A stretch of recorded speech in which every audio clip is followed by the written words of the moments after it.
trucks ready and all that kind of stuff. Well, thank you, everybody, for joining, and it's wonderful to see such a great amount of you joining to meet Rudy. Kathy, Val, and I, and Ashton were so excited to be able to introduce Rudy Gomez to you. So, Rudy, you have.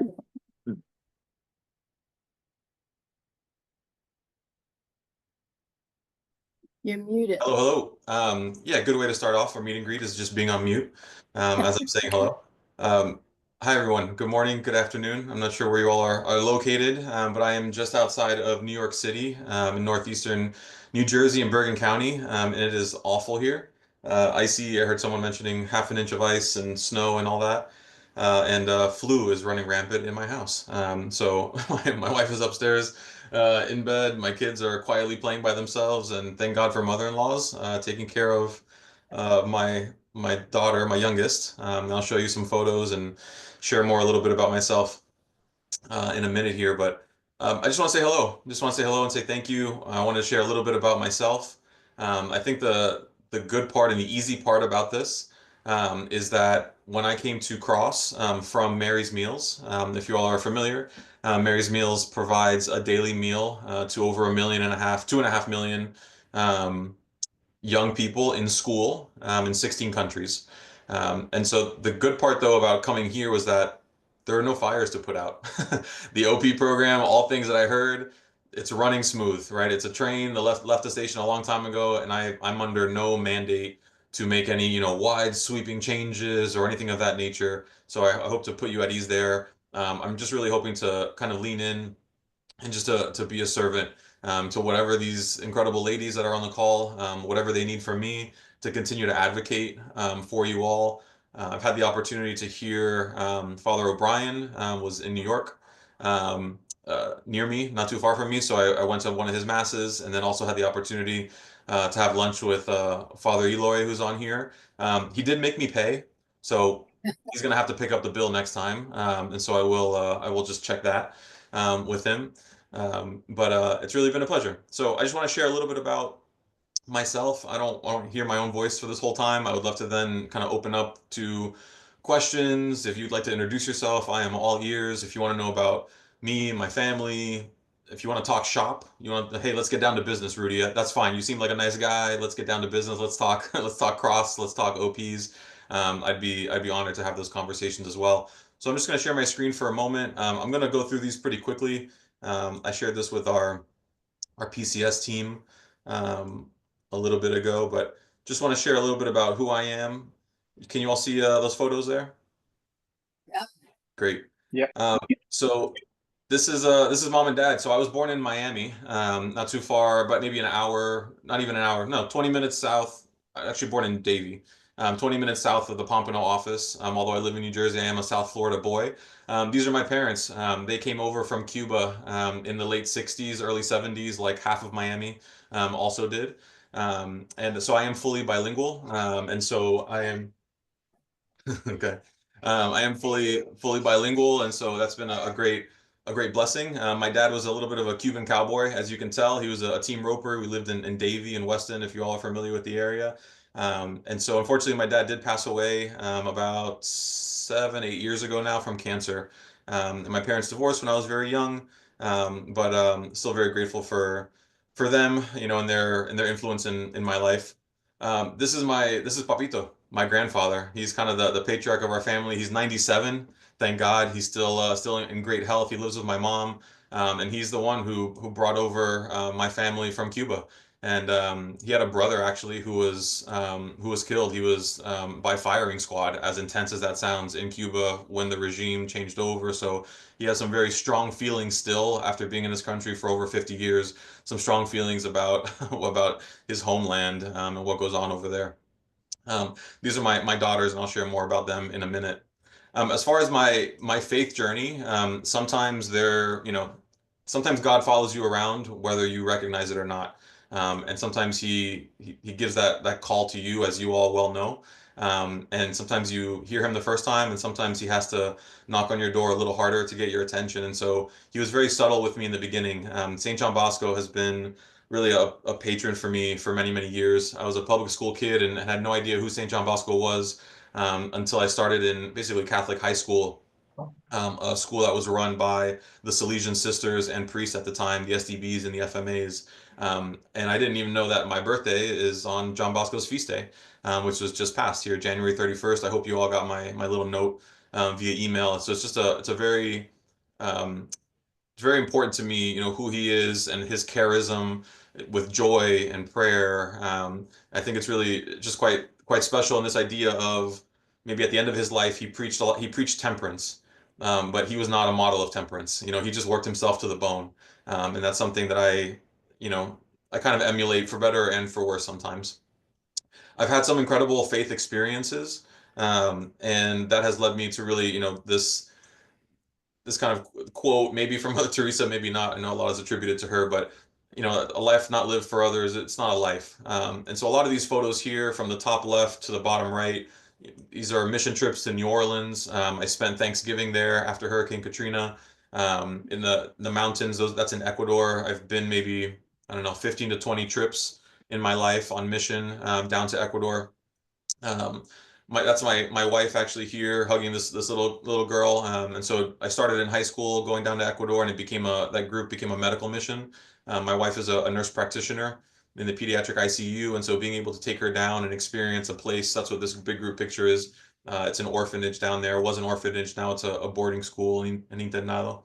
And that's Hermanita Judi, and I just be able to meet these people who just exude God's grace and love and mercy, to be examples in my life. And I lived in a parish for a year. I lived in community with Salesian priests and brothers, just as a lay volunteer. People ask, "Oh, were you discerning?" I like to think I was discerning. I was open. I like to think I was open to it. But that year in Chicago, and this is Father Greg here, and yes, those are swords, fake swords, telling the dream of St. John Bosco and the dream of the two pillars, at church, which is a lot of fun. Um, and this experience led me actually to my wife. So I like to think I was discerning, but I like to think God had other plans that I was, very grateful for. Um, I met my wife on a pilgrimage to World Youth Day in Madrid, and again, just being able to celebrate Mass and see the popes, it's a spectacle. But to have literally in a week, I went from having Mass with over 1 million people to coming back home to New Jersey, where I was living at the time, and it was just myself and my boss, the priest at the time, having Mass, just the two of us. So just having these really incredible, God moments, these experiences. My wife Julie is an incredible human being. She's really made me step up my own faith game. Um, and then God has blessed us with 3 beautiful daughters. So yes, I am living in a house with 4 women. I don't necessarily recommend that to to anyone, but that is my cross to bear. I'm just kidding, not a cross at all. It's a great blessing. And so Gianna, named after Saint Gianna, again because we have a really wonderful devotion to her, and kind of as a pro-life model and as a doctor. Sadie Joy. Sadie is the name of my, father-in-law's mom, Sedina, who passed away, and Joy because we brought her home on December 24th. And so we say that we not any one saint could handle being Sadie's patron, because she is fire. She is my Spitfire child, and so we kind of give her to the Holy Family, because she needed a whole family of saints, to handle her.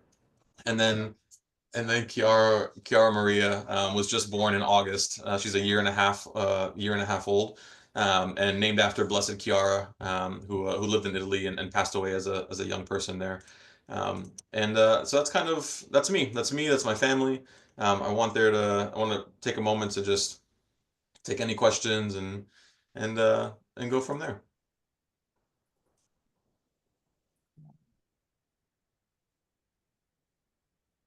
And apologies if that was a bit of a whirlwind into who I was, but I want to make sure I left time for you all to just chat. And I'm happy to, again, to hear from you all. If you'd love to introduce yourself and tell me about yourself. Again, if you want to talk shop, hey Rudy, what are your thoughts on this? And how do I get, Joanne to stop emailing me so much? Like we can talk about these things too.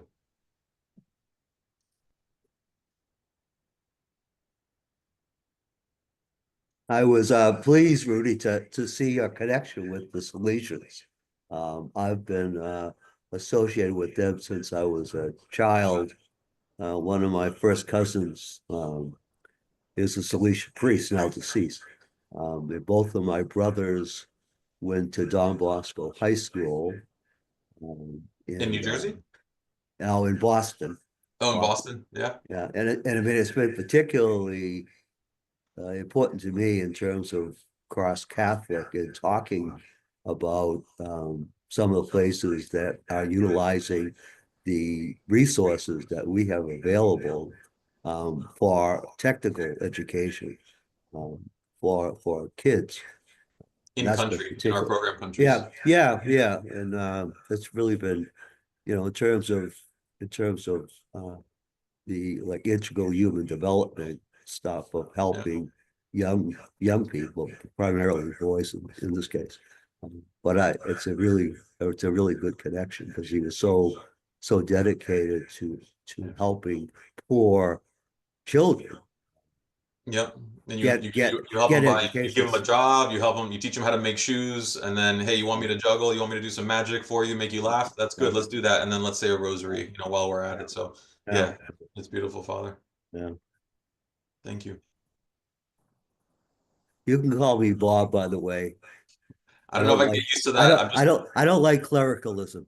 trans. The worst sin in the church, as Francis says. No, neither do I. I can't promise I will call you Bob, but and it's not because of anything. It's not because of clericalism. I do have a great respect for what you all do for the yes that you've given. But with that said, again, when you live with a community of priests for an entire year, you start to see their humanity quite daily and quite often. And It's very another priest who I'm very close with, Father Steve Ryan. He's down in New Orleans now. I mean, he would. Yeah, he will drink you under the table. He's a good Irishman, more Guinness than I've ever seen consumed by a human, while at the same time, giving confession and absolution at a bar. Like it's just, so I've seen all sides of it. So if it's okay, if you don't mind, Father, feel pretty strongly about Bob. I'll go with Bob. But yeah, I have a great, please go with Bob because it's yes, very hard for us to change, but that's what Francis noted, is asking us to do. noted. Bob it is. Thank you. You got it, Bob. Okay. Anyone else? I'd love to hear from anyone else. And if you have questions for me again about my own life, or if you want to talk about the OPs, this great mission, this really unique mission that CCO has going on. Rudy, Yes.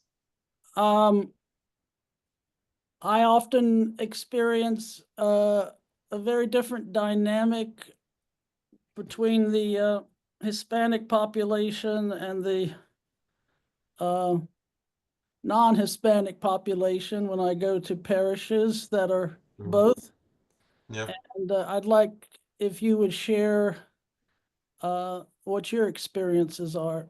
It's interesting. Yeah, it's a big question. I'll try to keep an answer as focused as I can.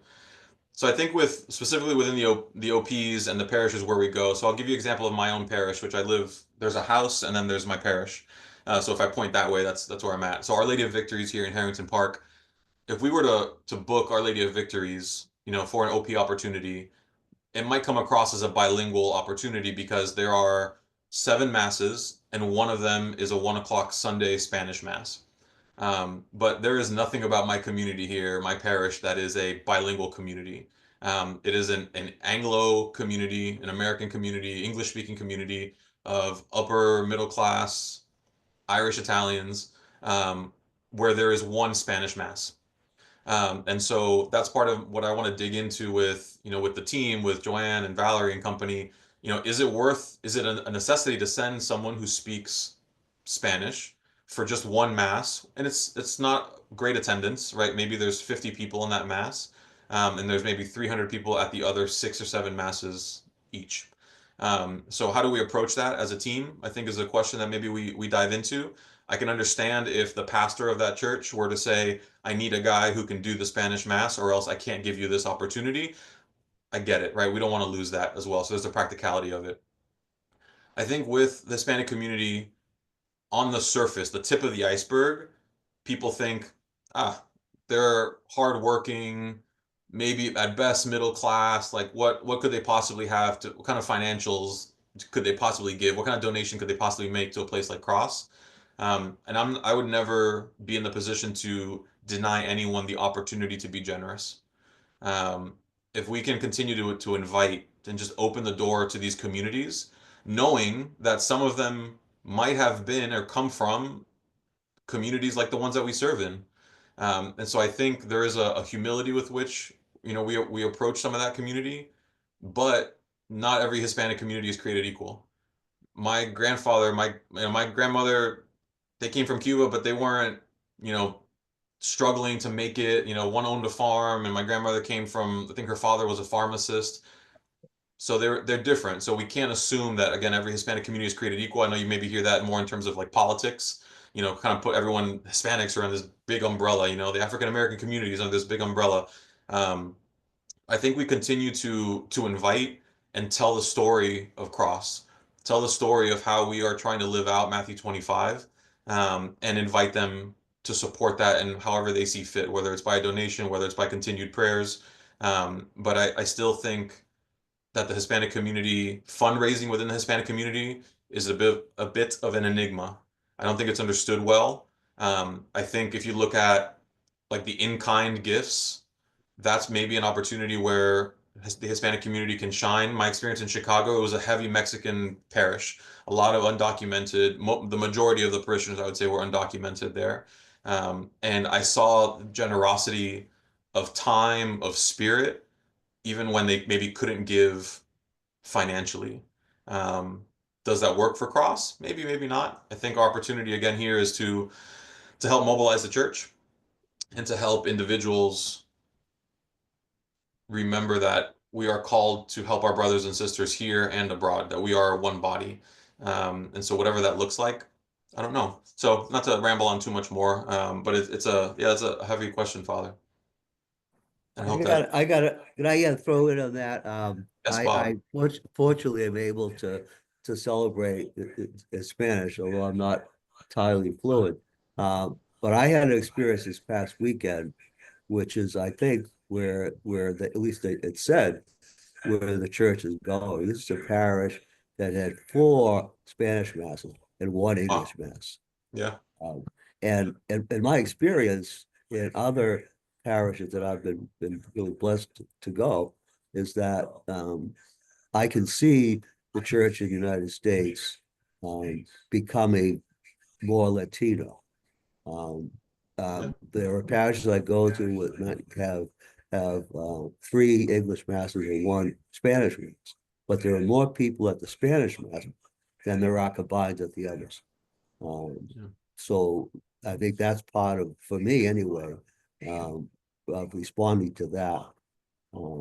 And I guess in terms of contributions, by and large, in those parishes, the contributions that are received at hand are primarily from the Latino communities.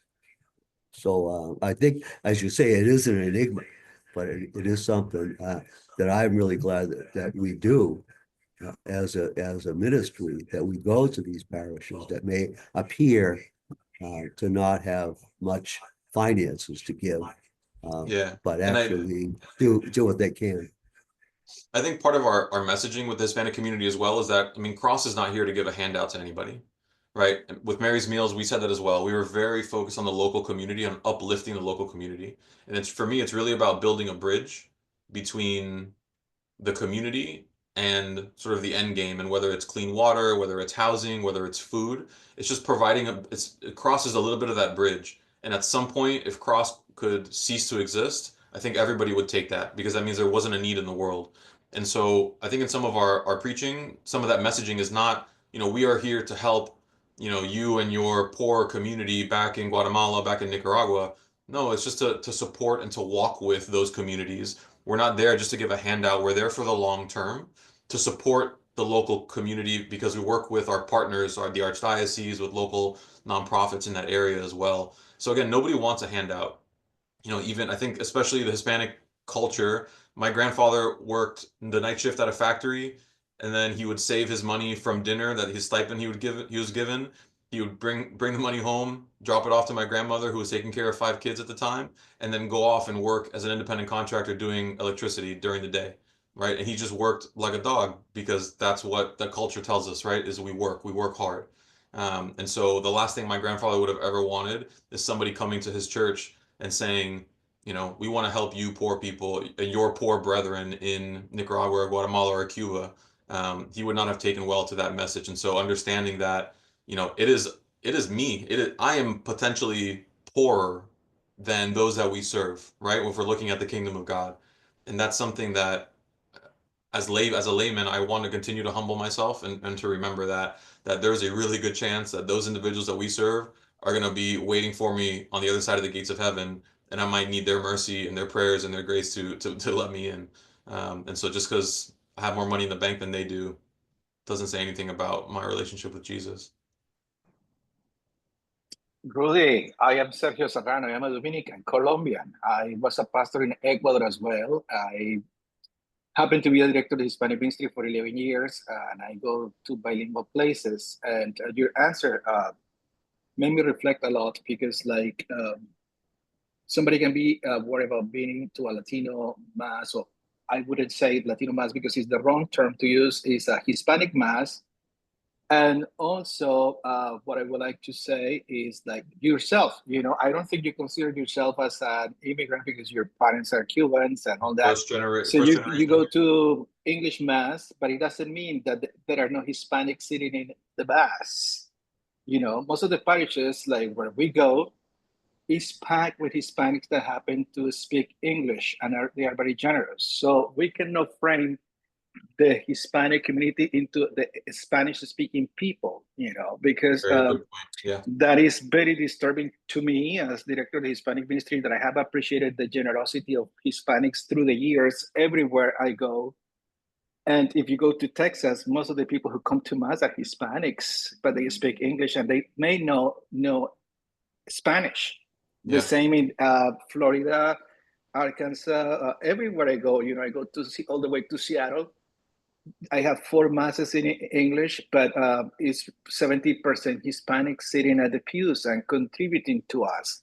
So we have to be very careful in how we assume the contribution that everybody is given to us, because I was in Atlanta and the biggest handout that was given to me, and I even make a note on my report, was given by a Hispanic that says, this is my week work, and he gave me $3,500 cash, So I do appreciate the question asked, but I think that I needed to say this for the sake of all of us, because the most envelopes that I get from are from the Spanish-speaking people, and sometimes I get a lot of envelopes after Mass, and they come to me and say, gracias, Padrecito, because they come to the English Mass, but because there are no options in parishes. Yeah. That's the truth in most of our churches in the United States today. So I just wanted to make that point. Nothing against anybody or anything like that, but I just want to share my experience in Hispanic ministry for many, many years, and as a Hispanic, I am giving my all. I'm a priest. I am going there. So I am giving not only money, but I am giving my life. So I want the church to know that. Yeah, it's an incredible point, Father. Thank you. No, I'm grateful for that. I do think too, there may be sometimes, and I see the names and the faces here, right? So this is a diverse group, at least here sitting in front of me. And so everyone has their own experiences with their own, ethnic communities. And so there can be this thing of either shame or fear to say the wrong thing. And I just want to blow that out of the water. I want each one of us to think, you know what, this is a safe space to learn. Same thing, and I'm making assumptions based on names and faces, that there are some of you from Africa, not African American, African, right? Is my assumption on some of that. What do I know about that reality?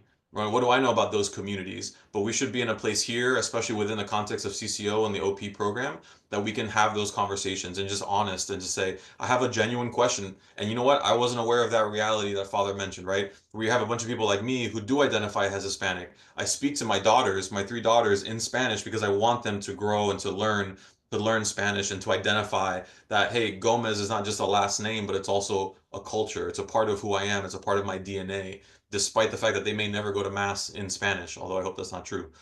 So I hope that we can continue to have, whether it's formal training around, multicultural ministry, or just informal dialogue, which I think might be just as helpful, sometimes more helpful. Yeah, so thank you for that, Father. I'm grateful. Thank you.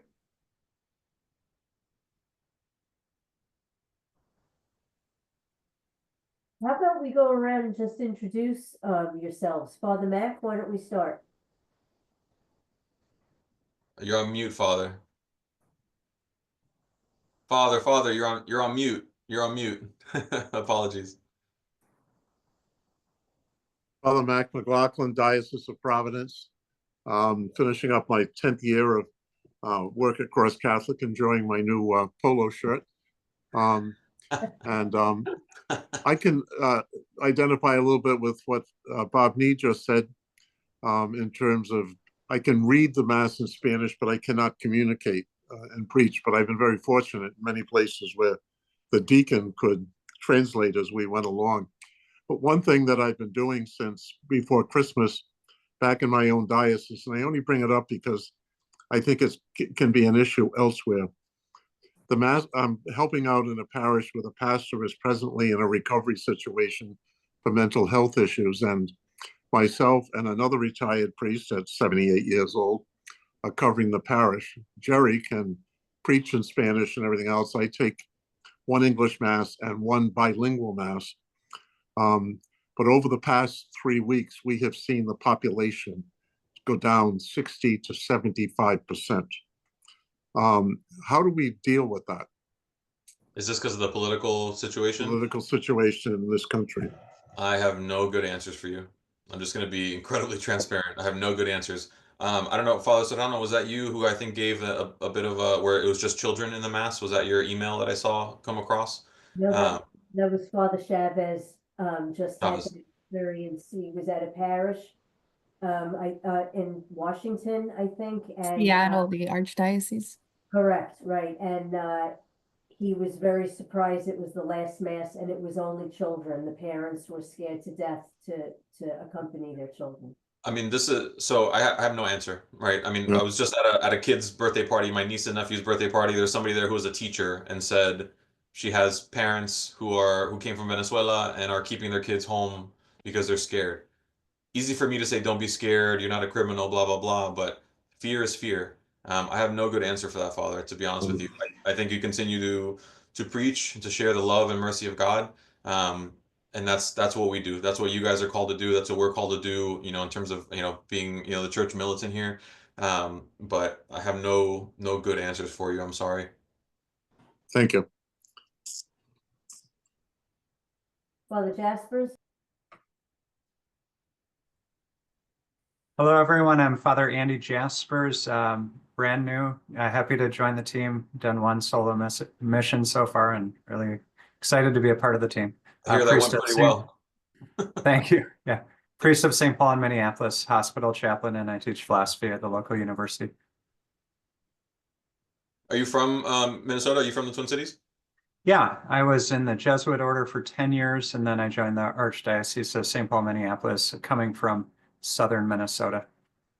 Well, I don't know if you, I mean, small world. I'm like, oh, do you know this one Catholic family in all of the diocese? But the Matelskis are good friends of mine. Justin works at the all boys school there as a teacher, and Teresa just started working at the diocese. She used to work at the all girls school, the names are escaping me right now. Yeah, in case I know they're super active, super faithful family. In case you've Yeah, I ever probably know them by sight. Yeah, run into them. Yeah. yeah, I'll let them know. Yeah. Father Camina? Hello, Rudy. Nice to meet you. So my name is Akizu Gerard Kamina. I'm a divine word missionary. I'm from Togo, the biggest country in West Africa. Okay, Yeah. just kidding. The smallest country. So I live in Iowa. So I mean, I have a very good connection with the Salesians. So when I did my undergrad in philosophy and education science, I went to Salesian University in my country. So Currently, I live and work in Iowa. We have a college. I teach at the college. I teach classes in theology and also mathematics at the college. So I also work. I'm part of the administrative team of the college, and I also do formation work because our own seminarians who are getting their undergrad degrees in philosophy are studying at the same college. So I'm one of the formators as well. Wonderful. So I joined Cross last July. So the beginning of the current fiscal year. So Look at you talking fiscal year. Look at you. Very impressive. yeah, I'm still yeah. trying to figure it So out. yeah. So I studied in Chicago. We went. I mean, usually we do our theological studies in Chicago, CTU, Catholic Theological Union. So when I was seminary, so I studied there. So I lived in Chicago for 5 years. So I know Chicago very well. So I also work in Brazil as a missionary. So that's why I speak Portuguese as well. Incredible. Yeah, and I also speak Spanish. Good. Yeah. Father, are you in Des Moines? Iowa. Not Des Moines. I'm like 3 hours and 40 minutes from Des Moines, going east, going towards Chicago. So In Cedar I'm Rapids? right at the border. Yeah, right past Cedar Rapids. So were you at the Christ Our Life conference by chance in August in Des Moines? No, I didn't, but I Was- heard about it, but I wasn't able to attend. It's, Yeah. it's beautiful. You should go. I've been twice. Mary's Oh, Meals okay. is like the capital of Mary's Meals. The organization I used to work with is Iowa. Oh, okay. Iowa, the state out fundraises states like New York and California with Mary's Meals. It's bizarre, but Oh, incredibly faithful community there. I've been there 3 times now to Des Moines, Indianola, just south of Des Moines. But the Christ Our Life conference at the Wells Fargo Arena, it's a beautiful 2 days of faith and talks and all that. so nice meeting you. You too, then, Father Carmina, thank you. Yeah. Father Fisher, Hello again, Rudy. Oh, the other Fisher, two Father Fishers. Noted. Hey there. Mine's without the C. Yes, I see. David Fisher, I've been ordained a priest 40 years. I'm a priest of the Eparchy of Our Lady of Lebanon of Los Angeles for the Maronites. Professor at St. Charles Seminary in Philadelphia. I do the liturgies in Spanish when I'm asked, and thankfully also in Italian. I get to do Italian in 2 weeks again in Rockville Center, which I was there a couple of years ago. There you go.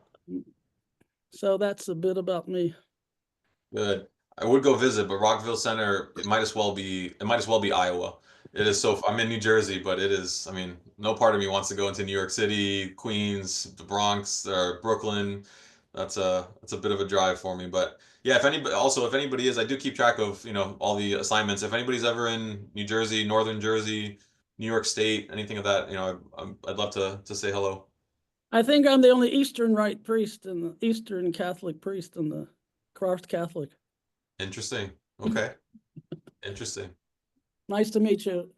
You as well, Father. Thanks. Father John Fisher. Oh, Father, you're on mute. I don't know how to get off mute. That's okay. I can read lips. We'll touch base soon. We'll touch base soon. Or if you figure out how to get this thing off mute, just jump on. If you tap your screen, it might pop up on the bottom left.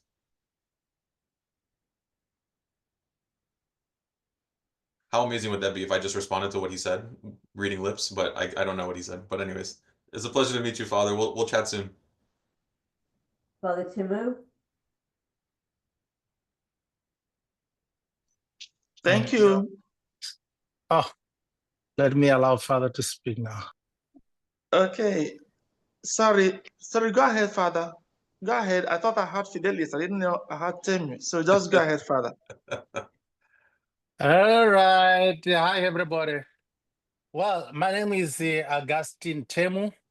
I'm a Roman Catholic priest, original from the Catholic Diocese of Tanga in Tanzania, East Africa. I was ordained in 2007, so I have 17 years on my priesthood. Currently, I am working in the Diocese of Pittsburgh, Pennsylvania.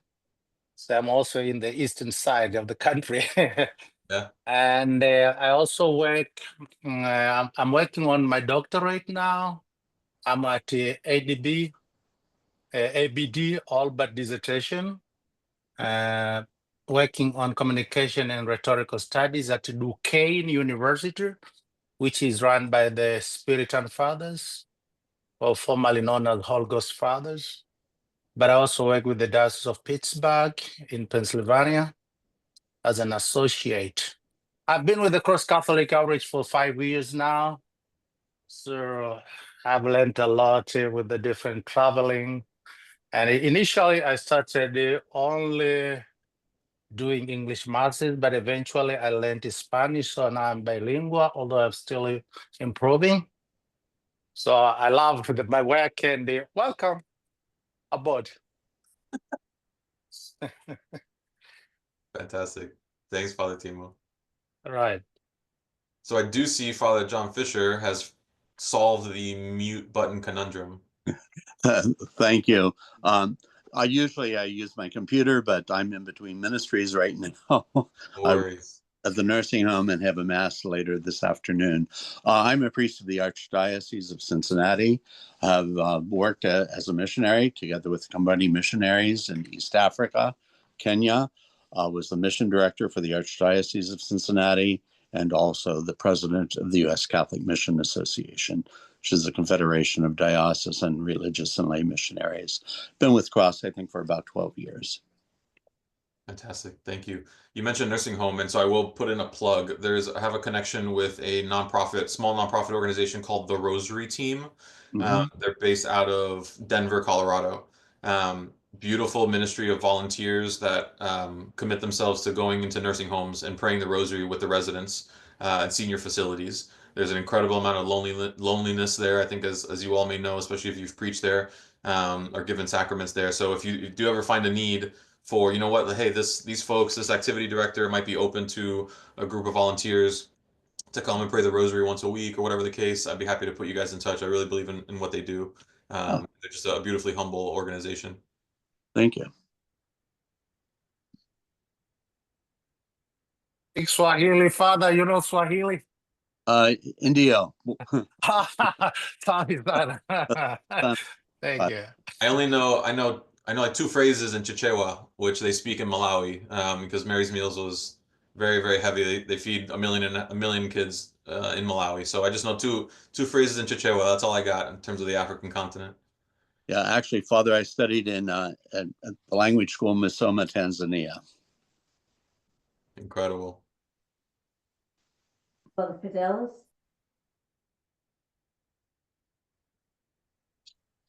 Okay, thank you. I am Father Fidelis Agulono from Ahena Diocese in Nigeria. I work for the Université Notre Dame de Tanganyika in Uvira, Congo. And I also work for another university here in Virginia. I have just been with Cross Catholic for a couple of months. I started in October. My first assignment was in October last year. I speak English, but I have zeal to learn Spanish, and I know I'm going to pick it up and be able to speak Spanish as to be also useful if I have to go for Spanish Mass anywhere. I'm glad to work with Cross Catholic, and it's a beautiful community of priests to have here also. Thank you so much. Thanks, Father Fidelis. Nice to meet you. Thank you. Father Collins?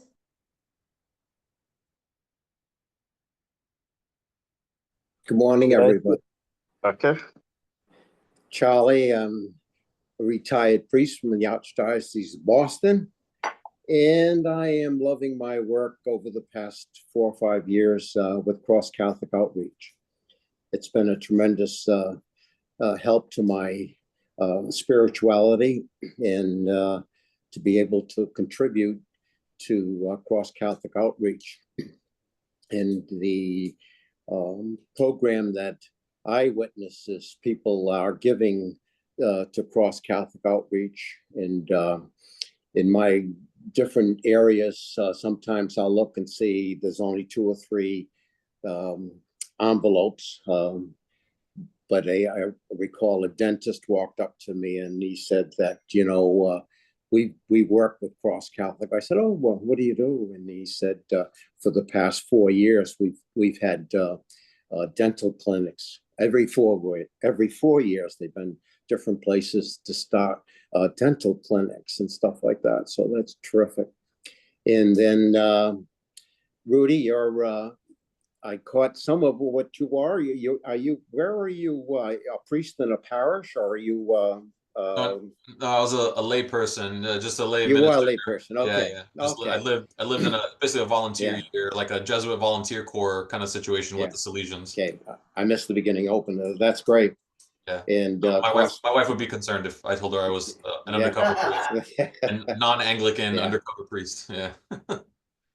I'm proud of my background. The last 25 years, I was the pastor in Cambridge, Massachusetts. And the Jesuits ran a school for priests and nuns coming. And I had the opportunity to be always 2, 3, 4 priests in the rectory, and they would help out the masses. And they were very brilliant. They weren't there for any recovery programs. They were there to learn more. The priest from Africa stayed with me for 2 years. Raymond Igbogidi from Nigeria, just a fantastic priest. The people loved him there. Of course, there were the Jesuit priests there from Ireland and different nationalities. Just so blessed to get that side of people that are in religious orders. A French church closed near me when we were in Cambridge, and a small Haitian community came over. There was always a Haitian priest in the rectory. And so Puerto Rico, Africa, India, there was a priest from India. And it helped my Cross Catholic Outreach ministry. And my sadness is the reality that we hear, sadness of the American white people just not going to church. I think the reality, I wouldn't say that here when I first joined for Cross Catholic Outreach, because that maybe even 4 or 5 years ago, so it wasn't as dramatic. But I'm going to church where these big, large churches there are 10 or 12, 25 people at a mass. And then the Spanish masses are 3/4 fill. And so that just, and that's a history. And with Bob Nee going out to Spanish parishes, I see that he's able to, if they want, he takes a large group of people compared to, and takes a picture, and it's 3/4 Spanish and 1/4 American white. So God bless all of the Spanish and the Africans and different priests from your Spanish. If the church is going to be yours for a while, and till something happens, and I'm blessed by that. I got to admit, I was at a parish last weekend. It's a very large Irish parish. Father Nee's family and relatives in Medfield, Norfolk area. And the parish is, I'll say it right out. Oh, the pastor was a young man, 2 or 3 years ordained, and he wasn't away, but he was helping out, doing some masses, different places. But just to get to the point, he could be online. I'd say the same thing, but the last weekend was an odd weekend, presentation of the Lord, and also blessing of the throat from. And they love that candle on your throat. And but the deacon didn't show up at any of the masses that I had, only one. And I because the pastor was there, I would have appointed a couple of people to help.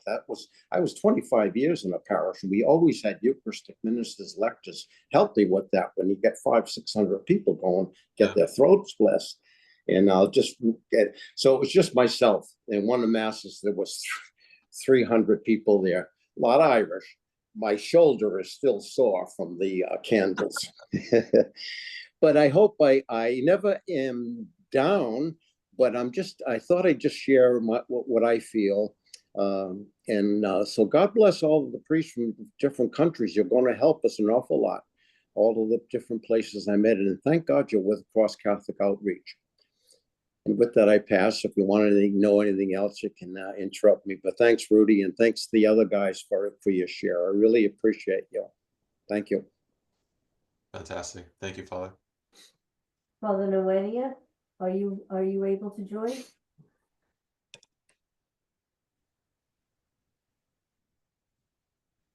Okay, how about Father Apar? Oh, there you are. Oh, I didn't know if you were talking to me or not. Okay. So, how are you doing, Joanne? Nice seeing you. Good. And welcome, Rudy. My name is Father Hilary Nwenya. I am originally from Nigeria, but I live down here in Miami, where I teach theology and ethics at St. Thomas University and also serve as an associate dean here. So I joined Cross Catholic in September, and it has been a good experience because it gives me the opportunity to connect to the ministry, travel around, go to places that ordinarily I may never have been, and then meet audiences that I may never have seen.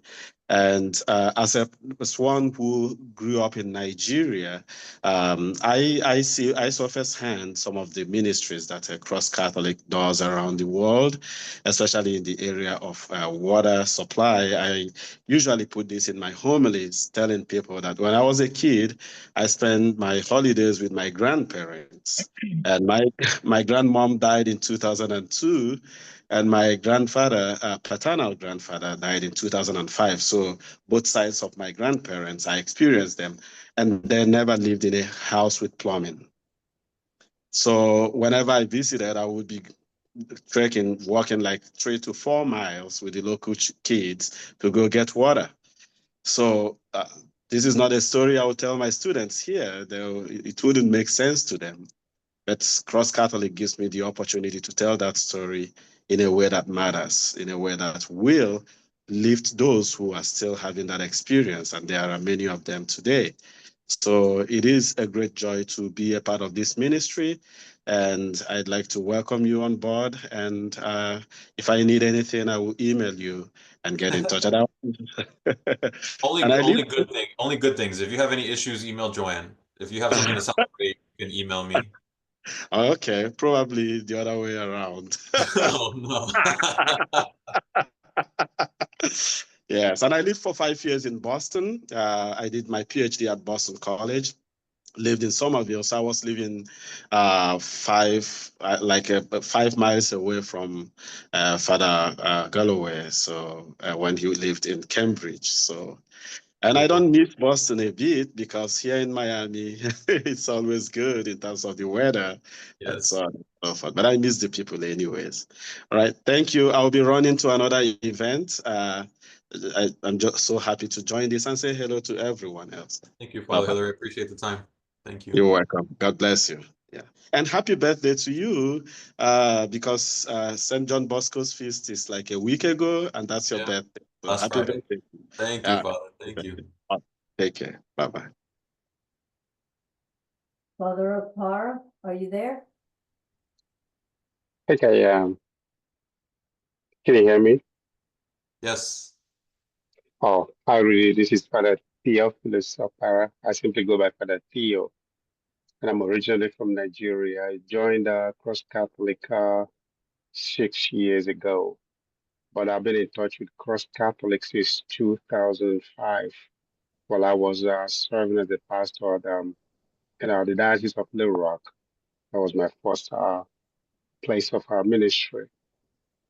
I was invited Cross Catholic to my parish, so that's how I got to know Cross Catholic. And then when I left the Diocese of Little Rock and spent 1 year in Delaware for my sabbatical, that's when I joined in 2019.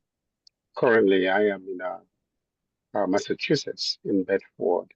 I'm working with VA Hospital. I'm a chief chaplain here in Bedford VA Hospital. So I've been enjoying my ministry with our Cross Catholic, my other brother said, is a worthy ministry. And one of the things that drew me to Cross Catholic is that testimony that people gave and still are giving, in comparison, with all due respect to other NGOs in the church. So I think we are here in Bedford. I'm in the process of recruiting another chaplain. If I succeed in doing that, my weekends would open up them more. So I will let Joanne and Valerie to know that, so that I can take up more assignments. But thank you. I think that's all I have for now. Actually, I just stole some minutes to join because I'm still at work. Thank you. I think you and Father Eloy are both in hospitals at the moment, so grateful for your ministries. Thank you. And I think, Father Lormius, are you with us?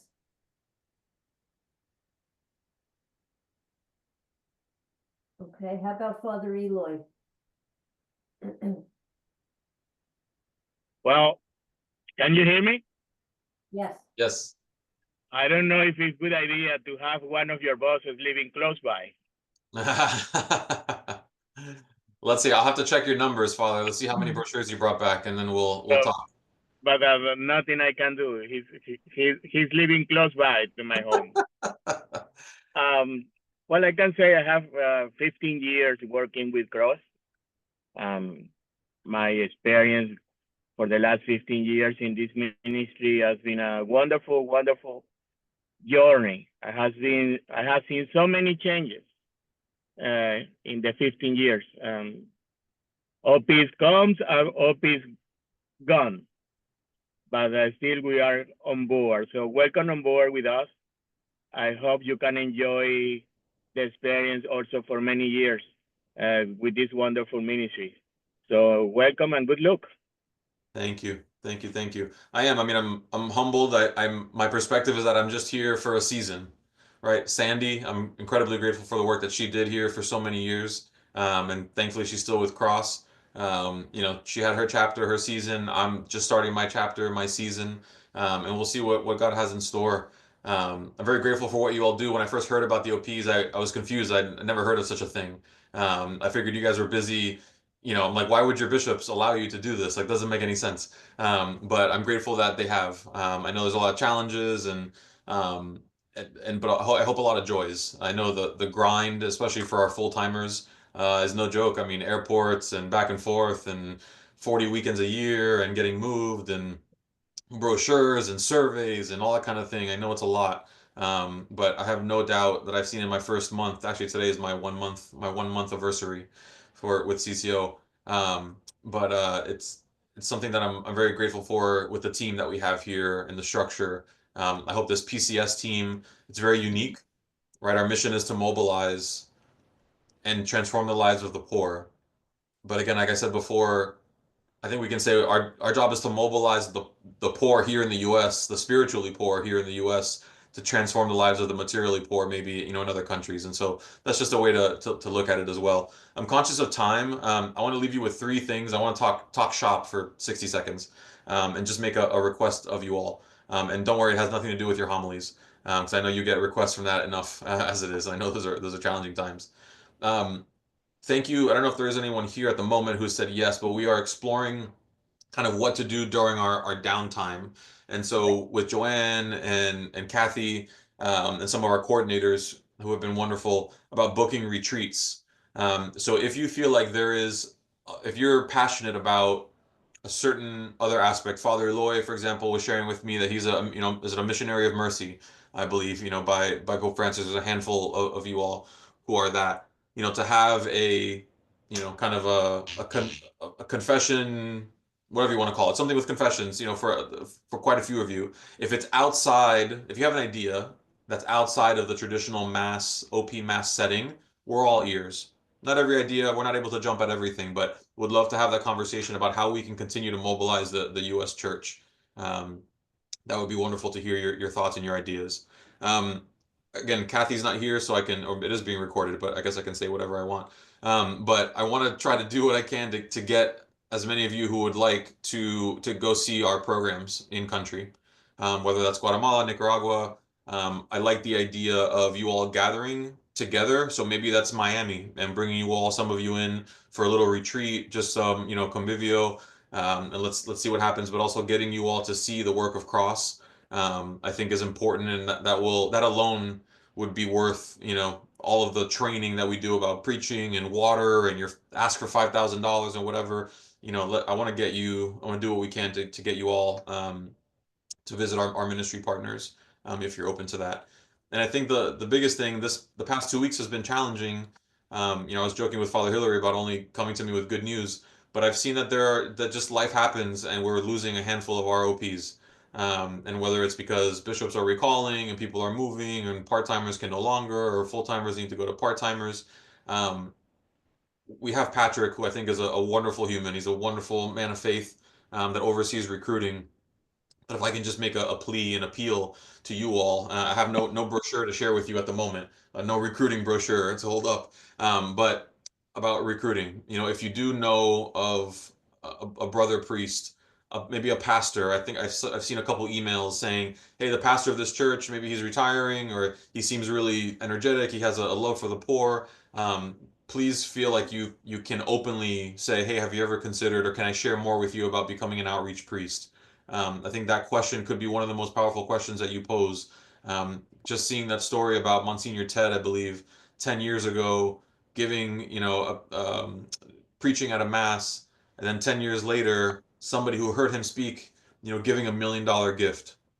It's an absurdity, right? It's on God's time. I don't understand how any of that happens, but we need more of you guys. We're grateful for you all here, but there are so many more U.S. Catholics, I think, who need to hear the mission of Cross, who need to understand that they can be involved and put their faith in action. And I think as well there are millions of our brothers and sisters across our program countries, who need more clean water, who need more secure housing, who need just that little bit, that support for additional meals. And so you all can help, not just by preaching, but by extending your invitation, to other brother priests that you run into, friends of yours. And that would be my greatest ask, I think, of those 3 updates. So I would love you have my contact information. If you don't, Joanne, I mean, I think you sent that email that I sent for St. John Bosco's feast day. That's my cell phone on there. That 786 number. Call me, email me. It's an open door. And I want to make sure again that that Joanne, Kathy, and Valerie are incredible human beings. These ladies, they care about you. They pray for you incessantly. For those of you who are sick, for prayers of thanksgiving, supplication for you all. Like they really truly take you all into their hearts, on a daily basis. And that's not just a 9 to 5 thing. That's not just something that they get paid to do. It's about who they are. And I just want to make sure that I can acknowledge them, as well as the coordinators, the PCS coordinators, the ladies who make those calls, 60, 70 phone calls a day. I dare any one of you to try to make 50, 30, 20 phone calls in one day. The work that they do, I think, is the most challenging that I've seen so far. I think they have the hardest job of anyone at Cross. And the love that they do, that they show, that they can extend that hand to say, Father, allow us to come support you, allow us to come and share the mission. What they're doing is incredible, and none of this happens without each of us. So with that, I'll close that. Thank you. I want to thank you for your time. Thank you for your continued ministry. And if we can just, if I can just lead a Hail Mary to leave this in our hands of our Blessed Mother. St. John Bosco always said that any young person who came to his ministry was brought there by Mary herself. And I'm convinced that all of you here as well, all of those OPs, past and present, were accompanied by Our Lady, here to be a part of Cross. So allow us to pray here. Hail Mary, full of grace, the Lord is with thee. Blessed art thou amongst women, and blessed is the fruit of thy womb, Jesus. Holy Mary, Mother of God, pray for us sinners now and at the hour of our death. Amen. Mary, help the Christians. Pray for us. God bless you all. I will take all of your prayers and all of your blessings for myself and my family and our continued ministry across. I look forward to chatting with you all in the near future. God bless. Thank you, everyone. Have a great Thank day. you. Thank you. Thank you. Bye all. Thank you so much. Thanks, Rudy.